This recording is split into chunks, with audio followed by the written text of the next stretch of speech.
Withdrawing money from your PayPal account to your bank account is a straightforward process. Follow these steps to complete your withdrawal. Step 1. Log into your PayPal account. Open your web browser or app and log into your PayPal account using your email and password. Step 2. Navigate to the wallet. Once logged in, locate and click on the wallet option at the top of the page. This section allows you to manage your bank accounts and balances. Step 3. Select Transfer Funds. In the Wallet section, find and click on the Transfer Funds button. This will take you to the options for withdrawing money. Step 4. Choose your bank account.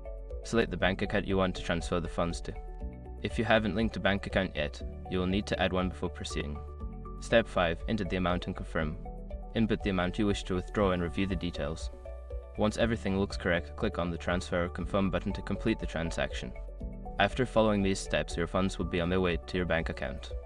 Keep an eye on your bank account for the transfer to complete, which may take a few business days.